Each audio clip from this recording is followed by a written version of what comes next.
Have you ever walked away from time with your mother-in-law feeling small, dismissed, or like you're carrying all the tension home with you? You're not alone. In this video, I'm breaking down one of the top 5 challenges women face with their mother-in-law, boundary violations. Okay, let's talk about Sarah and Daniel. They had just moved into their first home when Daniel gave his mom a spare key. He thought he was being practical. But a week later, Sarah came home from work to find her mother-in-law inside, reorganizing the pantry and stocking the fridge. Okay, for many, this is the dream. And Sarah recalled how hard it was to be validated by her friends who wanted that dream, but she herself felt intruded on. So Sarah did what most of us would do. She would go to her husband and complain. She would express how violated she felt. But here's where the triangle already starts to form. And if you don't know your triangle, that's okay, because I'm teaching you that in step 3 of my vault method. There's a reason this shows up in step 3, and that's because if you did it right away, it would likely lead to more defensiveness with your partner. And I want you and your partner to build strength and connection first, and then getting to this triangle piece at step 3. Here's what happened for Sarah and Daniel. Daniel brushed it off. He would say things like, she was just helping. But Sarah felt violated. She felt like her home wasn't really hers anymore, and that her mother-in-law, likely with good intentions, was coming in and taking over. I'm going to zoom out here for a minute and talk about one of the common struggles that shows up in legacy patterns, and that is denial. Denial isn't just something that people learn. It's often deeply ingrained in unhealthy family dynamics. It's used to keep the family system the same, to keep it cohesive, controlled, rigid.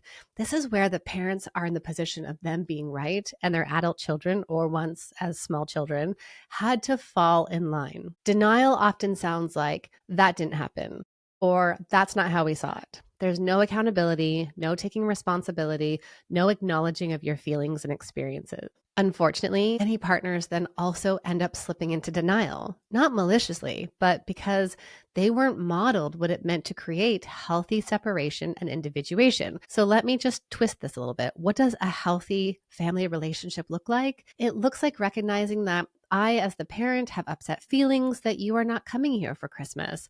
And I'm going to acknowledge that we're doing things differently while my feelings are still hurt. It also looks like when you come to me saying that you're upset about something that I did with the kids last week, I, as the parent, am going to say, thank you so much for telling me.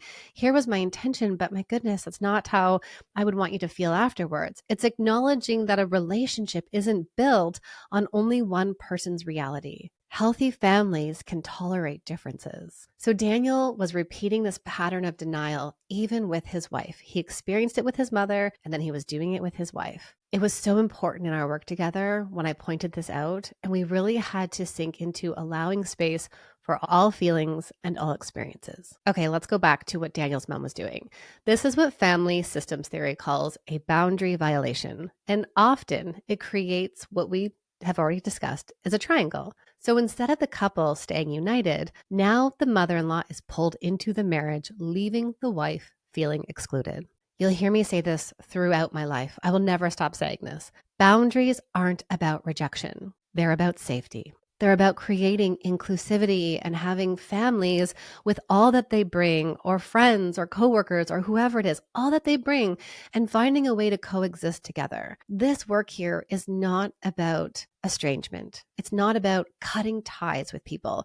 And I know that when people get to that point, they've often been through so much that that last straw can look like just the straw, but it's the straw that broke the camel's back.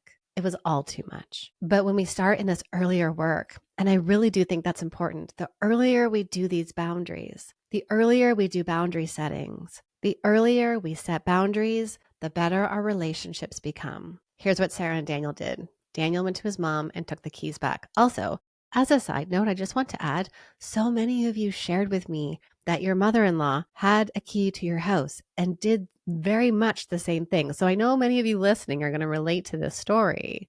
And I want to remind you, if someone cannot respect your boundary of not coming into your home uninvited, you do not need to continue to allow them to hold the key. You can ask for it back. You can give it to a neighbor. You can give it to that sibling or that safe person. And together, Sarah and Daniel put new scripts in place. So here's what they practiced. We love when you visit, but we need a heads up. Please text before you come so we can be present with you. These were just small words, but they really gave Sarah her sense of agency and security back.